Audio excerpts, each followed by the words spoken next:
I'm Matthew Burchette, and welcome back to another episode of Curator on the Loose. I'm the senior curator at the Museum of Flight, and today we are going over 100 years back to talk about the Albatross fighter.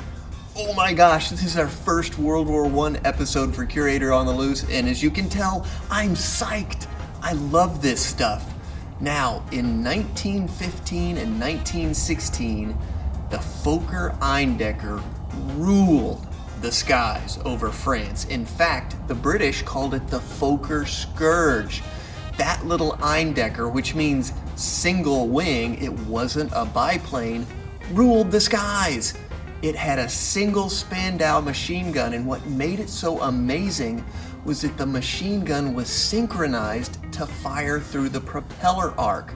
And that was a game changer right there. And the Brits and the French had nothing that could compete with it, and that was a problem. Luckily, the British and the French developed aircraft that soon ended the Fokker Scourge. In the case of the British, it was the D.II, which was a pusher aircraft, which means that the propeller was in the back. It wasn't right up front, and the pilot sat in a little tub and had a machine gun right in front of him. No need to synchronize. Whereas the French developed the Nieuport 11, and they mounted their machine gun way up on the wing, so they fired over the propeller arc, and both of those aircraft ended the Fokker Scourge. So the Germans thought, what are we going to do to get back on top? And they went to Robert Thielen of Albatross Flugzeugwerke, and he developed the Albatross D.I, which was the granddaddy of this guy, and the D.I really put the Germans back in the game. When Thielen started thinking about what he was going to design his plane around, he thought of three things: speed, engine, and armament. Maneuverability really didn't come into play in his mind, at least not yet. So he designed the aircraft around that guy, a Mercedes-Benz D.III, and it was an inline engine, and it kicked out 160 horsepower, which could propel the Albatross D.I to 102 miles an hour. That's a big deal back then. Now we're kind of like, what? My car does that. But for the time, 1916, that was a really big boost in speed, and it made the Albatross D.I a big time fighter.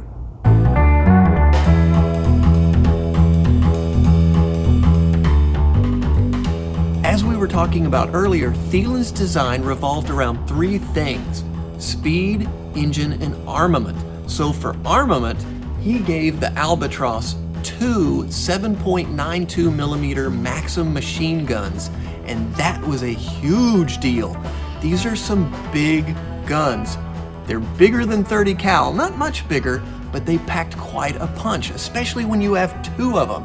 One of the other things he did is he equipped the Albatross with a wooden fuselage. Now the wings were fabric covered like the rest of the aircraft out there, but the wood fuselage gave this plane a lot of strength. It was a little bit heavier, but that D.III engine really made up the difference. So although the D.I Albatross was a really sleek looking plane, one big issue: it had a giant radiator right there on either side of the fuselage, and it kind of just ruined the look of the plane. On top of that, those Windhoff radiators, if they got hit by a bullet, all the water tended to drain right out of the engine, which means the engine would seize, and that's not good in the middle of a dogfight. Once Thielen had his idea worked out for the D.I, it went to the front lines in 1916.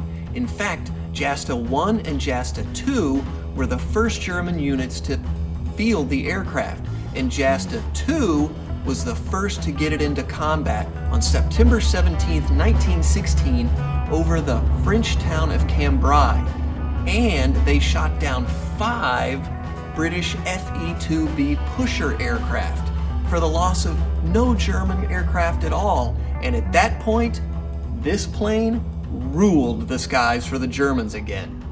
Not only did the D.I rule the skies, it also pretty much made every other combat aircraft obsolete. It was that many steps ahead. Now, it wasn't that much speedier or more maneuverable than the British DH-2 or the French Nieuport 11, but it was a game changer. In fact, the Germans liked it so much that before the D-1 even made it into combat, they were already designing the D.II. The Germans liked the D-1 so much that they didn't make a lot of changes to it, except for one. And in the D.II, they lowered the top wing a lot. In the D-1, there were some cabane struts right up front that made it really hard to see. You can see why. That made it hard to fly and to fight. Not something you really want if you're a fighter pilot. So as you can tell, they moved the struts out to the fuselage sides, and that opened up a lot of vision for the pilot. That's a good thing. The other good thing is they moved the radiator from the sides of the fuselage, and they moved it into a single unit on top of the wing. That also got rid of a bunch of plumbing that was there that was obstructing the pilot's view as well.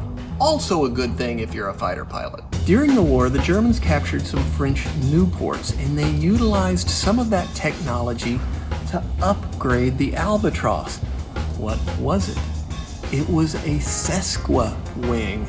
Now, what is that? A biplane is two wings, but what's a sesquiplane?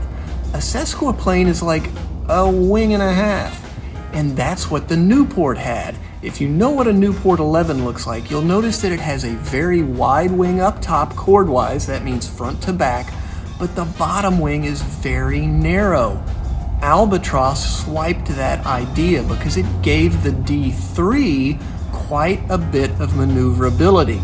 Unfortunately, it also came with some problems. One of those being that the wings had a really bad habit of tearing off in the middle of flight. In fact, it got so bad that the Red Baron, Manfred von Richthofen, flew a Halberstadt for a month because he didn't want to fly around in a D.III. But after a while, he decided that probably the maneuverability of the Albatross was a pretty good trade-off for, his life. So what did switching to a sesquiplane plan gain the German pilot? Well, as you can see, you have an awesome view downward, and it's quite a bit more maneuverable. In fact, the Brits were so taken by the Albatross that in April of 1917, they lost 150 planes to just shooting down 30 Germans. That's how good the Albatross and the German pilots were. And the Brits referred to it as Bloody April. It was so bad. That's not something you guys want to face. There was no real D.IV. They built one, but it was an aircraft that was mostly a test bed, so they skipped right ahead to the D.V, and that's what we have in our collection. Now, the big difference between the earlier D models and the D.V was this fuselage cross-section. It got to be an oval, kind of an egg shape. The earlier D models, the 1 through 3, were all slab-sided wood. The other big change was a 180 horsepower engine, which gave this guy quite a bit more oomph. But the problem still remained with the wings. They kept falling off in flight. That's not a good thing. In fact, Lieutenant von Hippel of Jasta 5 lost his entire lower left wing during a dogfight. Amazingly, he was able to recover and fly back to his base. Now, he crash landed at his base, but he walked away. Talk about any good landing. I bet he didn't feel too good about flying the Albatross after that, though. But no matter the problem, this was a game changer for the Germans, and it kept flying almost till the end of the war. In fact, to the end of the war until the D7 came through. In fact, over 2,500 Albatrosses were built. That's a huge number for World War I planes. This was the backbone of the German Air Force in World War I. Our aircraft is a reproduction D.Va. Now, what makes a D.Va? The D.Va was just the final version of the Albatross, and it had a couple of tweaks to kind of take care of that wing shedding problem. One of the big giveaways between a D.V and a D.Va is this little brace right there that kept the struts from falling off. But there are also some bracing wires that they added. Didn't really solve the problem completely, but it certainly made a better airplane. Now, as I said, ours is a reproduction. The fuselage was built in Germany, but it was finished here in the United States. Here's an oddity. It's painted up like a D.5 from JASTA 5. Remember that story about von Hippel, who lost a wing? These are his markings. He flew this plane with the squadron commander of JASTA 5. How cool is that? I love learning stuff when I research for these episodes.